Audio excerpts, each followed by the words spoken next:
What's up guys? It's been a minute since I made a video. As you can see, the garage looks different. I've been trying to get it remodeled just in case we decide to move relatively quick. So it should be a little bit nicer for the videos as well. Today we're going to be installing the sway bar on the K5 Blazer frame. It finally showed up after it's been on back order and after I ordered the wrong one. So we're going to get that installed today. If you like the video, click the subscribe button in the bottom right hand corner. Turn on your notifications so you never miss a video.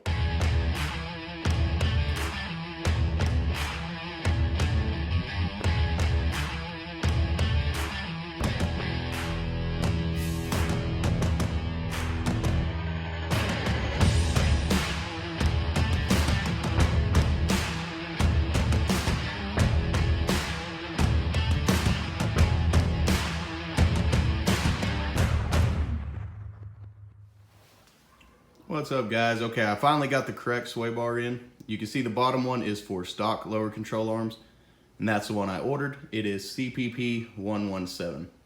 The correct sway bar for the lower tubular control arms is CPP 7423. Comes with everything you need, mounting hardware, end links, and it comes with brackets for a factory ride height and lowered pickups. So that should be everything we need. It is bolt straight up. We'll have to drill a few holes for the brackets, that's about it. So we're about to get started on that. I'll link these down in the description. So if you need factory sway bar or the aftermarket for the tubulars, you'll be able to pick both those up with the links down in the description. So we're about to get to it. Hope you enjoy the video. All right guys, first thing I'm gonna do is get the end links bolted up. Just get them in place. They're not gonna be super tight or anything like that, just so I can still get wiggle room. So I can get the mounting brackets bolted to the frame, or at least get them mocked up in place where I can drill the holes. I'll use a clamp once I get both end links on to hold it till we can get the brackets on and mounted up, kind of mocked up where they're going. So we're gonna start doing that real quick. Pretty simple, end link style. Just one bolt, bushings, spacers, washers, and nuts. So we'll get it mounted up real quick. I'll do both sides so you can see that. Should be pretty simple, and we're gonna get started.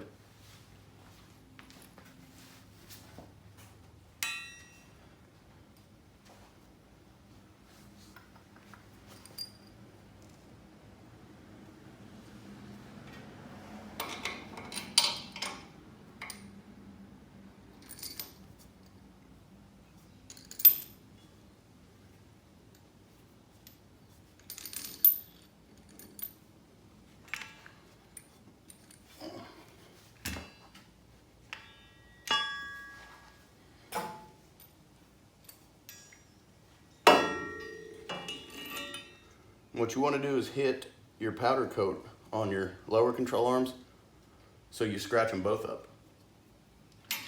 It's a pro tip not a lot of y'all know.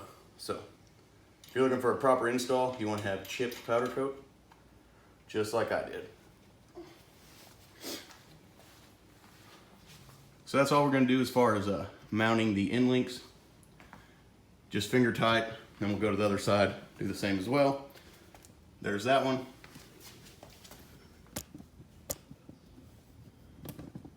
Try to get y'all set up where y'all can see it as well. So basically you're going to set it up like this. It's going to go on the bottom of the control arm.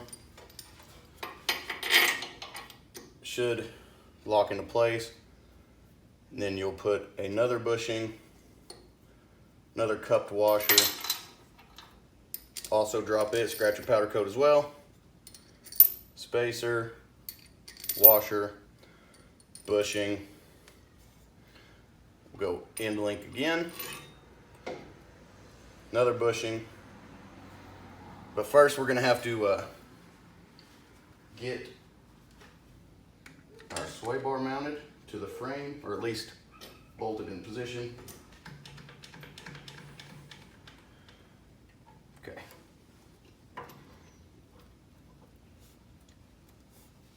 Now the sway bar will only fit, like the end links will only fit one way.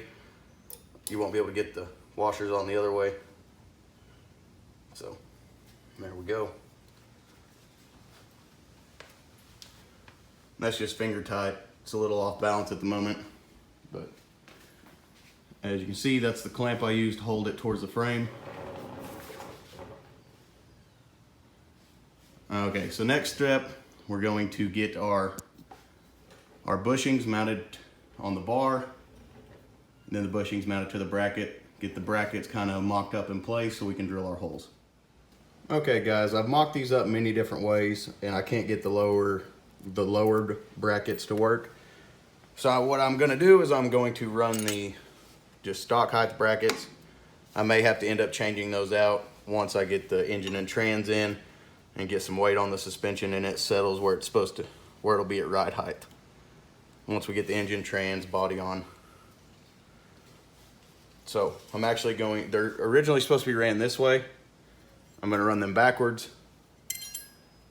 After messing with it for a while, that's about the only way I could get them where they would sit correctly, or about the way I feel like it should sit. I've never really installed a sway bar before.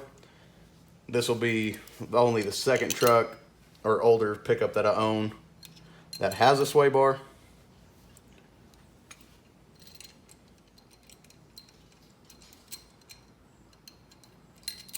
Like my black pickup, it doesn't have a sway bar. Ron Burgundy does, the red and white one. It's pretty close to stock. All it's got is drop spindles. And it's got shackles and what's in the rear? Shackles and hangers in the rear, so it's 2.4. We do plan on going lower with that one in the future, just not right now.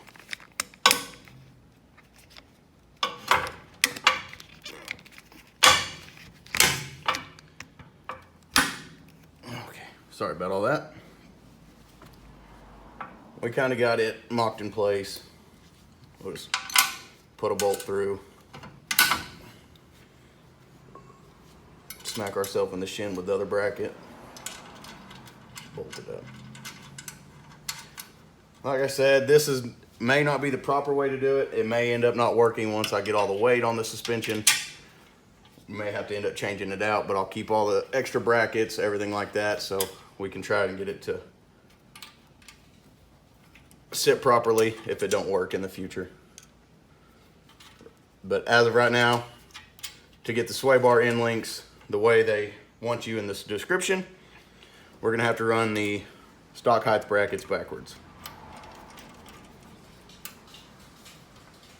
And we're using our factory bracket holes, which I don't see any issue with this. We still have plenty of clearance between the adjusters over there and on the passenger side as well. So I'm gonna get the passenger side put on, and then I will start tightening bolts, nuts, everything like that, double checking everything. As of right now, that's what we got going on. Like I said, these ended up not working either way. I would have been into this cross member, drilling holes with the lowered brackets, which it may just be a suspension issue with not having enough weight on it to get it to settle correctly. We may end up having to change it, like I said, once the engine, trans, body, everything's on. So we're gonna knock out the passenger side and I'll come back with y'all. All right guys, here's the finished product. Once everything's done, you can go back, tighten all your nuts, all your bolts. You can see it's got pretty good clearance between the adjusters. So hopefully, even with the weight on it, once I get the motor, trans, body on, those won't be in the way. I should always be able to flip them up as well, give it a little extra clearance. But I got everything tight and mounted, which we may have to pull it back off at some point. Not a big deal. Relatively simple. If you enjoyed the video, like, comment, subscribe. We'll catch you on the next one.